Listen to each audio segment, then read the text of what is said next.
And with the election of Warnock in Georgia, election season is coming to a close. When he defeated Walker, the Democrats cheered. They have expanded their power in the Senate. There was no red wave. 51 Senate seats, Democrat, giving them a clean majority and no longer needing a tiebreaker from Kamala Harris. But Kyrsten Sinema announces departure from the Democrat Party and is now registering as an independent. This means they're dropping down to 50. And when you add to the fact that you've got Joe Manchin, yeah, you could argue, I guess, 49. But let's be real. Sinema will probably still caucus with Democrats, but this is bad news for the Democratic Party. A lot of people are now saying, yo, Manchin, switch parties. Don't just go independent. You represent West Virginia, literal MAGA country. How about you decide to save your own career and represent the people of your state properly and switch to Republican? Well, that would shift things quite a bit. But, look, there's a couple independents. I think it's not just Bernie Sanders, but you've got Sinema. She'll be caucusing with Democrats all the same. Either way, this puts a major spike in the agenda of the Biden administration. It means that Democrats will be unable to shake Sinema from Arizona. You see, the strategy, it's actually quite simple. Sinema knew as a Democrat, they were going to primary her, and she's never going to win a Democrat primary. But she is popular enough in Arizona where if she runs an independent, there is no primary, and they can't do anything to stop her. If the Democrats try to run against her, they will lose and a Republican will win. She has created the perfect strategy and position to maintain her position in the Senate. And you got to respect it. You got to respect it. I don't completely respect her politics. She's being ragged on by, I think it's Fetterman's guys. But you're dangerously close to losing Manchin as well. You keep ragging on him. You try and push everyone in the Democratic Party to the far left. You're going to lose. The question has arisen from 538. Are Democrats in the Senate screwed after 2024? Yeah, I think so. But I don't know for sure. I would say I think there's a strong possibility that things will correct themselves because we just had Scott Pressler on the show last night. You know him, you'll love him. And he was wearing a shirt that said Ballot Harvesting 24. Republicans are figuring it out. Even Politico is reporting they're having an epiphany. Hey, wait a minute. We lost across the board. Maybe we need to reassess our strategy. Here's the problem with conservatives. I'll simplify it in a few little points. They care more about the opinion of the New York Times and their own constituents. They care more about the opinion of Time magazine than their own readers. Zelensky, he's the Time magazine person of the year. And I'm seeing all these conservatives be like, I can't believe they'd pick that guy. And it's like, who cares? Nobody reads the magazine. Stop holding these things to such esteem. They are pointless. But I see these conservatives saying things like, we got to get our messaging straight if we're going to win in 2024. No, you don't. No, you don't. You need to go door to door and ballot harvest. You need to go door to door where it's legal, knock and say, please, I'll take your vote. And you know what? It may be more expensive for conservatives than for liberals because rural areas are spread out, but that's how you win. As the story goes, Orange County turned blue somehow. It's a reliably Republican area. And then Republicans figured out ballot harvesting and it turned red again. So universal mail-in voting, that was their strategy. It may not last because this is what we're seeing now. Predict It has something funny to say, though. The predicted markets are predicting Joe Biden will win re-election. Granted, it's still very, very early. And boy, it's December now, and I'm excited for primary season, which will begin heating up in the next few months. But let's take a look at what Kyrsten Sinema has to say and what this may mean for the Democratic Party. And I'll tell you right off the bat, outright bad news for Biden's agenda. They would love to replace Sinema with a yes man or someone whose brain doesn't work so that they can just get them to say whatever they want them to say. But it ain't going to be Sinema. She's certainly no conservative, but they are having They're having a hard time controlling her. Before we get started, head over to timcast.com, become a member in order to support our work. Click that join us button. Become a member and you'll get access to uncensored members only shows from the Timcast IRL podcast, as well as the Cast Castle vlog, Tales from the Invented World, and more shows to come. We got documentaries coming out soon. We have a religion special. Bryson Gray discussing religion with Ian in an extended, I think it's like an hour and a half long conversation. That, I believe, will be going up probably tonight. It'll be available forever, as long as you're a member. So smash that like button, subscribe to this channel, share the show with your friends. Here's the big news from timcast.com. Sinema announces she is now an independent. The senior senator from Arizona will not be caucusing with the Democrats as an official member of the party moving forward. In an op-ed published Friday, Sinema said she was motivated to drop her party affiliation and register as an independent, in part because of the rigid partisanship that has become the status quo in Washington, saying, "Everyday Americans are increasingly left behind by national parties' rigid partisanship, which has hardened in recent years. Pressures in both parties pull leaders to the edges, allowing the loudest, most extreme voices to determine their respective parties' priorities and expecting the rest of us to fall in line. In catering to the fringes, neither party has demonstrated much tolerance for diversity of thought. Bipartisan compromise is seen as a rarely acceptable last resort, rather than the best way to achieve lasting progress. Payback against the opposition party has replaced thoughtful legislating." Well, I'm not here to defend Republicans. I'm not a fan. But certainly there's like Rand Paul. And then in the House, you have Thomas Massey. There are Republicans who are trying. Bernie Sanders actually has compromised more than Kamala Harris ever did. People were saying Kamala Harris was the furthest left politician in the Senate. That's not true. Bernie Sanders was. But the reason I said that was because Bernie Sanders actually compromised with conservatives on certain bills. Now, here's what I want to point out. It says that she will not be caucusing with Democrats as an official member of the party moving forward. Aha! You see, that's what's going to happen. She'll still likely caucus with Democrats, excuse me, but she's taking away their power to replace her. Very, very smart. She reiterated her position on CNN in an interview with Jake Tapper. "I've registered as an independent. I have registered as an Arizona independent. I know some people might be a little bit surprised by this, but actually I think it makes a lot of sense. I never fit neatly into any party box. I've never really tried. I don't want to.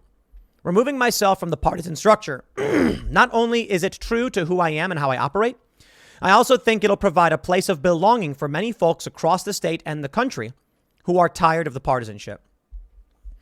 Sinema concluded her explanation by saying, she doesn't view her seat as belonging to Democratic or Republican bosses in Washington, despite some partisans who believe they own the Senate seat. She told her constituents that if anyone believed she would be a blindly loyal vote for a partisan agenda, that there are sure to be others vying for their support. Reaction to her announcement was mixed, with Democrat strategist and 2016 DNC National Field Director Adam Parkhomenko declaring the senator is still great at being the effing worst. Good job, by the way. Conservatives, on the other hand, have reacted mildly, noting that Sinema indicated she would not be caucusing with Republicans, but they were still hopeful that her decision would help narrow Democrat control of the Senate in more than just a superficial manner. Chad Pergram says, Hitchhiker's Guide to Sinema Registering as an Independent. Kyrsten Sinema has now registered as an independent. The key is whether Sinema continues to caucus with Democrats. Sinema has indicated she will not caucus with the GOP. She will be caucusing with the Democrats. Now, here's the interesting thing. Insider says Sinema's exit from the Democratic Party could hand Manchin back some power over Biden's agenda. Really? Only days ago, the mood among Democrats was jubilant. Victory of Raphael Warnock in the Georgia runoff strengthened their position in the Senate, giving them a precious 51-49 outright majority. But now it's down again. Of course, what does that really mean? 51-49 includes Bernie Sanders. Yeah, he's independent, but does anybody really think that he's not campaigning with Democrats? They say, for the first 2 years of Biden's term in office, it was 50-50. With control of the Senate on a knife's edge, centrist Democrat Sinema and Manchin of West Virginia wielded outsized influence, with the power to force sweeping changes to legislation under threat of withholding their support. They could even torpedo bills outright. The party needed the support of all 50 senators to pass legislation, though that group already included 2 independents, Bernie Sanders and Angus King. It was signed up Democrats, Sinema and Manchin, who caused the most trouble. The 2 senators, sometimes individually and sometimes together, refused to back key Democratic initiatives on the economy, climate change, corporate taxation, and gun control, frustrating the party and blocking Biden's drive to enact core election pledges. Both Manchin and Sinema opposed reforming the filibuster rule, which would have enabled the Democrats to sidestep GOP opposition and pass voting rights reform with a simple majority vote. With Warnock's victory Tuesday, the Democrats appeared to have enhanced their position in the Senate by 1 seat, giving them crucial breathing space. But with Sinema's announcement, the Democratic majority in the Senate has been cut back, and Manchin's influence apparently enhanced. I say the overall balance in power in Congress shifted in the midterm election, with Republicans now narrowly controlling the House. We saw that with Trump's first term. We will see what that means. Of course, Democrats are losing their minds over this.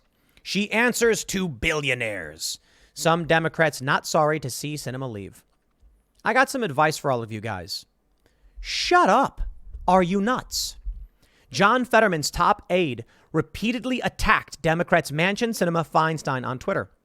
Fetterman aide called Manchin nominally a Democrat, Sinema a bad knockoff of John McCain, and questioned Feinstein's mental fitness. You are hanging on to the majority by a thread. You need Sinema to caucus with you, because if she starts caucusing with Republicans, well, all of a sudden it's from 51-49 to, well, I guess it would then be 50-50 once again. But if Joe Manchin and Sinema decide to join the Republicans, that's Democrats -2, Republicans +2, and then away we go. I would say the smartest thing that Joe Manchin could do right now is announce he is leaving the Democratic Party. He is a senator from West Virginia. It is obviously MAGA country. Now, he can bet on a bunch of these blue district people moving in, but I'll tell you this, my friends, when his election comes due, West Virginia is going to be red as red can be. And the reason is, take a look at Florida. People are moving to certain areas. They're moving there because they're more conservative. Sure, there are a lot of people who are moderate centrist types from D.C. who are moving to West Virginia, to the easternmost panhandle of West Virginia, but they're probably going to vote for moderate conservative types. They probably won't be voting Democrat. One of the big reasons that DeSantis won by double digits is because a bunch of moderates moved out of their state and moved to Florida. Who in their right mind would begin attacking people as they're leaving the party? Well, I should say here, they attacked Sinema and then she left the party. That's on you, dude. Now, look, Sinema probably will still benefit Democrats. But as I mentioned, what they wanted to do was primary her. And now they can't. If the Democrats try to put a Democrat in the Senate, she will split the vote among Democrats and the Republicans will win. So they have no choice but to support her now. Good for her. Screw the establishment. Here we go from ABC. What Warnoff's runoff win means for his future and Georgia as a battleground state. Blah, blah, blah. He won. That's all that matters. Why did he win? Ballot harvesting, baby. You best be paying attention. Politico pointed it out just the other day. Republicans have a post-election epiphany on mail-in voting. There's just one main hurdle. Donald Trump isn't ready to drop his attack on the method. I think ballot harvesting is corrupt. I think it's overtly crooked. That's what it is. They go to people who are not likely voters, who don't want to vote, and they get votes. So a lot of people say, how could Joe Biden have won 2020? It's not possible. It is. You just aren't seeing what's going on. I'd like to show you this. President Biden job approval, 41.9%. You know what the funniest thing is? You've got, here we go, Reuters Ipsos, -18. You've got CNBC, -13. You've got Gallup, -15. Rasmussen, +1? Really? Okay, Rasmussen. Normally I give you the credit, but this one I just say, really? I can't see that as being possible. 1,500 likely voters, and you got Biden's approval rating +1. Everything else, except for CNN, is double digits negative. All right. Here's the reality. Likely voters no longer matters. Register voters no longer matter. This polling is a waste of time because of ballot harvesting.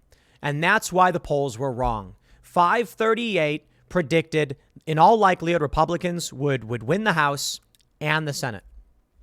And then it didn't happen. And they didn't even do that well in the House because of ballot harvesting. This is why the pollsters are wrong. You cannot track people who don't care. You know, they spend all this time trying desperately to chart political changes in this country, they failed to recognize methodological and technological changes that make it impossible. It was only too late when they realized that the internet changed the way people were thinking. People were moving around and demographics were shifting. Then they got 2016 wrong. Then they got 2018 wrong. Then they got 2020 wrong. Then they got 2022 wrong. Oh, it's just so sad.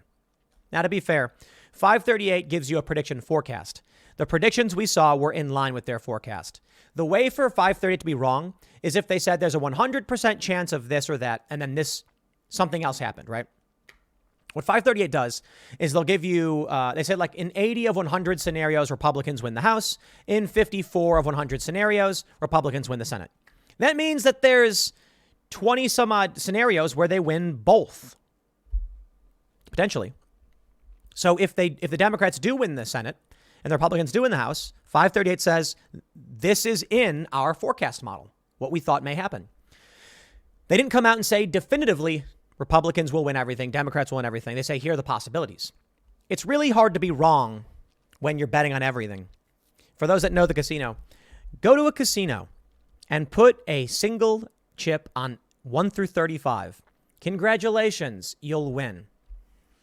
Although I suppose the issue is you put your chips on say 26. It pays 35 times, and then if 00 comes up, then you lose.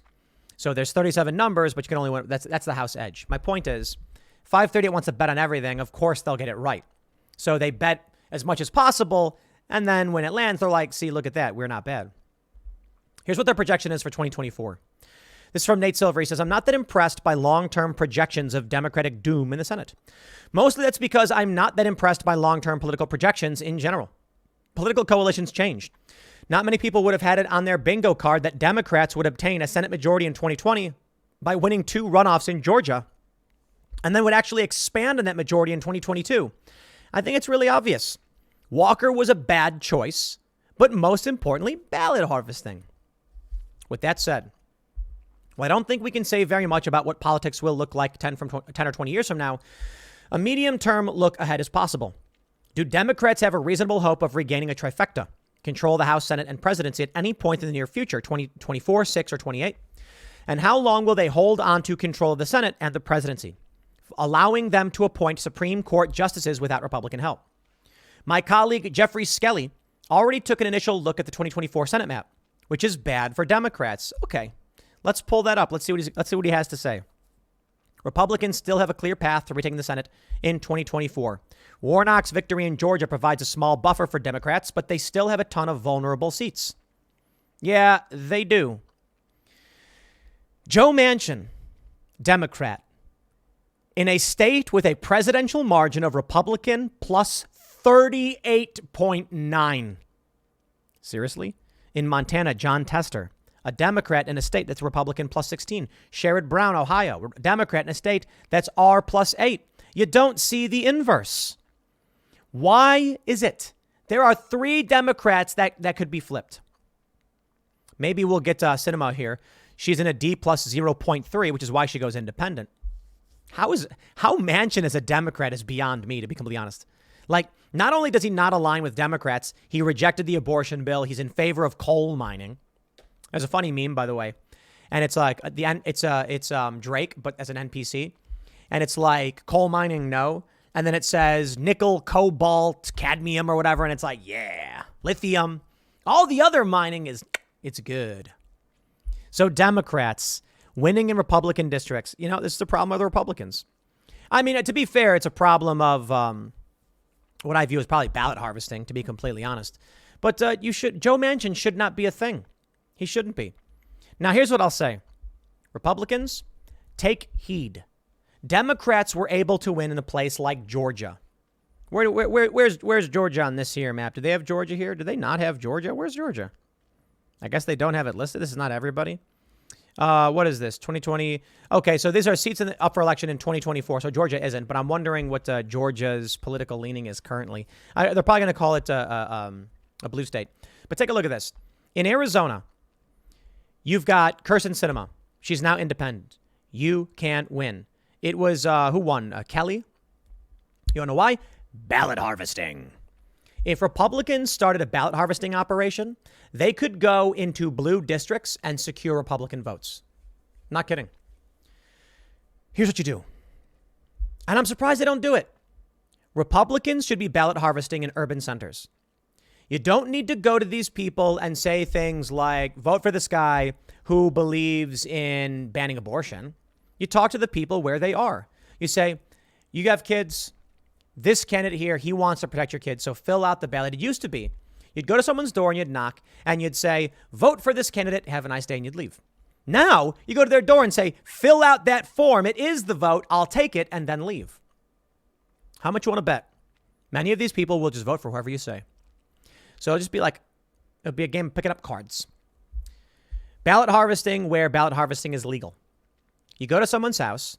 Maybe it's a D+15 area. Maybe. Take a look at this. Let's go down to Bernie Sanders in Vermont. It's D+35. Hey, that still means that there's double-digit Republicans. There's probably 20% or whatever of people in that state who are Republicans. You can get those votes. And you can use those votes, probably not to beat Bernie Sanders, to be completely honest. But you can go to a state like Minnesota. You can clear 7 points easy with ballot harvesting. You knock on the door of some person and they're like, look, I didn't vote. I got no idea what you're talking about. And you can say, well, then take a minute, open that up, and here's who you want to vote for. You want to vote for this person. And they'll say, okay, I guess. And they'll fill it out. Here you go. Be like, have a nice day. And then you'll start going into Democrat areas, getting Republican votes. Scott Pressler said he is going to maximize. He's going to become better at ballot harvesting than Democrats are. And he's right. He will be. Because he's been registering Republicans in these states to the tune of tens of thousands or more. And even flipping these states, I would say not only did we see a flipping in Florida to Republican by double digits, or I should say a strengthening of Republican Party by double digits, making Florida reliably Republican. It wasn't just people moving there. It was people like Scott Pressler registering people as Republicans. This is what y'all need to be focused on. Michigan could be Republican. Nevada, PA, Wisconsin, Arizona, all of these can flip Republican. It is possible, in my view. First, you get Manchin, Tester, and Sherrod Brown gone. Ballot harvesting. These are R+8 states. It should not be difficult to win these and turn them Republican. That means you're going to have 3 new Republican seats. That alone will shift the scope of the existing Senate. Let's put Sinema in the Democrat camp and just say it's 51-49. Let's drop them down to 48 and bump the Republicans up to, so they drop 3. Republicans then jump up to, wait, hold on. If it's 51-49, Republicans are going to go to 52 to, 52 to 48. But wait, there's more. Because then I got to say this. Sinema's up for re-election. Tammy Baldwin's up for re-election. Bob Casey Jr., Jack Rosen, and Debbie Stabenow. That's ranging from 0.3 Democrat to 2.8 Democrat. If the Republicans, maximizing their political strategy, their popular talking points, and applying ballot harvesting, I think they could easily flip another 1, 2, 3, 4, 5 seats, knocking Democrats down to 43 and Republicans up to 57. Now, how about this? Amy Klobuchar is in a D+7. Angus King, independent in Maine, D+9. And Tim Kaine in Virginia. I think those 3 could be flipped with enough work. Virginia, I think you can get Virginia. Now, Virginia, it'll be hard. I don't think you're going to be able to get in New Jersey and make these flips, but it is possible. To be completely honest, I think you could even get Gillibrand out in New York. It's D+23, but look what Zeldin did. The issue is strong messaging, ballot harvesting, you got them. You will flip these seats. These weaker seats, they'll flip. How is it that there are 3 Democrats in Republican states? It's because Republicans don't know the game. Well, it's time to figure it out. The Washington Post writes, Democrats now govern more Americans at the state level than Republicans. For shame. We were excited about a convention of states. It was possible. But the Democrats changed the rules along with the establishment Republicans, and they started winning. Now, to be completely honest, I think the country's falling apart because ballot harvesting turns elections into numbers games. No longer will it be about how to run the country. It'll be a game of who can collect the most postcards. Soon the law will change, and they'll say, what's the point of even getting people to fill these out? Whoever collects the most. You know what they'll do? They'll say, your ballots come pre-filled out. Apparently, there's been reporting that some people have claimed that already has happened to them. You'll receive your universal mail-in ballot. Someone will show up and go, taking your ballot in, and they'll go and bring it in. And that's it. There will be a thing where it's like, I nominate this caregiver to fill out my card for me. They'll call it like, they won't call it ballot harvesting. They'll call it like ballot assistance or something like that. Well, there are disabled people who can't fill it out because their hands don't work or they're old. So they appoint someone to write down what they wanted and then sign on their behalf. And then you show up someone's house and say, allow me to be your vote designee. And they'll say, you got it. And they'll sign off and then you will be allowed to do it. I bet that's where we're going because that's the next step. A lot of people want to cry fraud. You don't need it. You don't need it. A year before the election in 2020, they changed the rules. Those rules were manipulated. Now Democrats are winning. So let's see. Who's going to be right? Predict It says, who will win the 2024 Republican presidential nomination? Ron DeSantis, 44 cents. Donald Trump, 27. Glenn Youngkin, 5 cents. You serious? He does not have the X factor. Sorry. Mike Pence shouldn't even be up there, to be completely honest. Hawley should probably be a little higher. Pompeo? But Ron DeSantis is the favorite. So if you bought in at Predict It several months ago, Ron DeSantis was around 20-something cents. You'd have doubled your money. That's how it works. You buy shares, I guess. Here we go. 2024 U.S. presidential election. Who's going to win? The prediction market says Joe Biden. No kidding. Joe Biden.